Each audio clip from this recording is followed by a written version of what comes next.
Today we're going to be flushing an electric water heater. You can do this once a year to help reduce sediment, to keep your water heater lasting longer. Just a good maintenance to do. So we have a Bradford white water heater with hydrojet. Here's the model number that we have.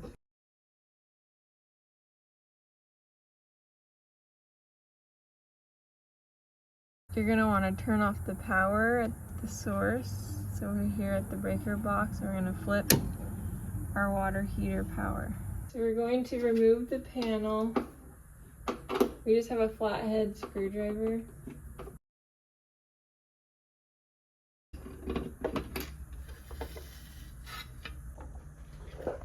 So we removed the upper panel. There's a lower panel, but that just has the ground wiring, and this is where you'll find the temperature and the reset button. So you can see you have a reset button here, and then you have the temperature. We're just going to reduce the temperature with a flathead screwdriver and turn it all the way to the right. Okay, now we're going to hook up our garden hose. And you want to tighten that. You also want to open up a faucet in a couple places in your house to hot water only, and that way you can release some of the air bubbles. We removed the bottom panel so it's easier to open up the drain, so we're going to open it.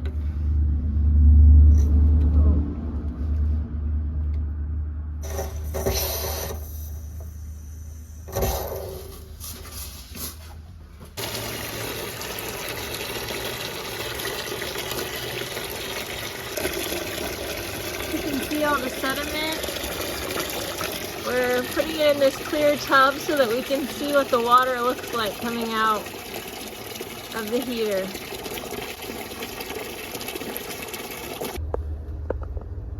We also need to turn off the water to the heater.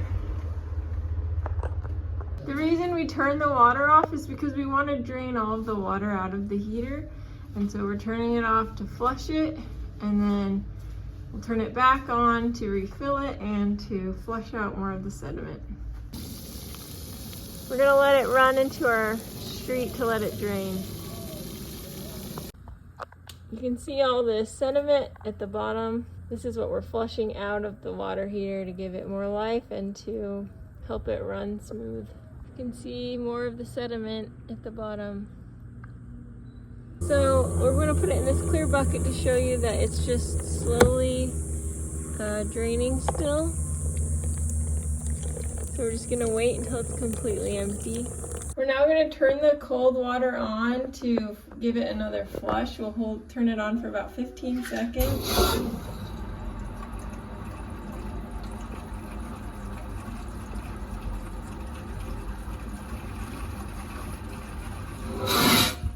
We'll turn it off and check the hose. So we're going to do that cold water flush a couple of times just to get out any additional sediment.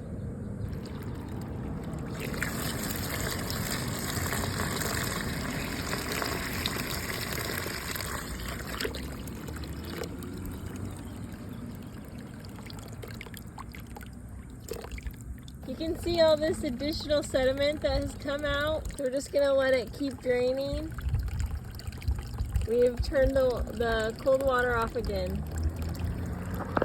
We're going to keep flushing the water heater until we don't get any more sediment out, or until we feel like the water's running clean. So we're about to refill the tank, and we're going to open the pressure relief valve.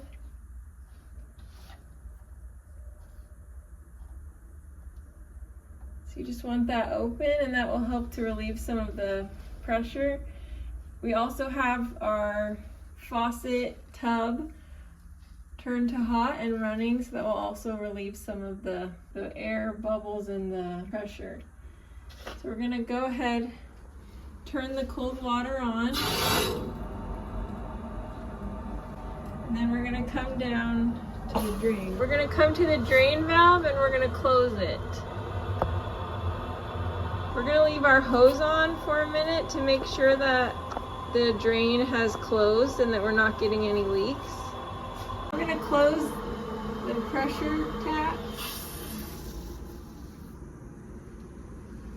We're now gonna unhook the garden hose, and we just put a bowl on a towel just in case there's any water still.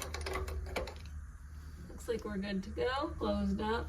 We're gonna put this plate back on. You'll slide this piece underneath to keep it closed.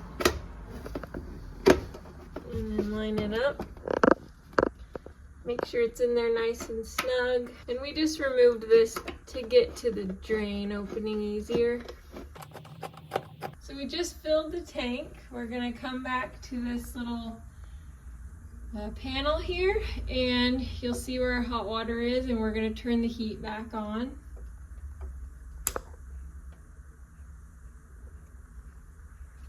That's where we like to keep ours. We have kids in the house, so we'll keep that there. We'll go ahead and put the panel back on.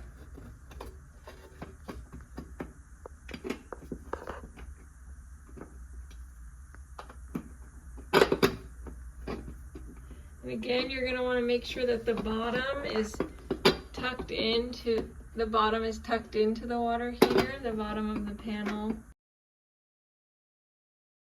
Okay, and once that's nice and snug, you should be good to go. We'll come back to our breaker box and we will turn the power on.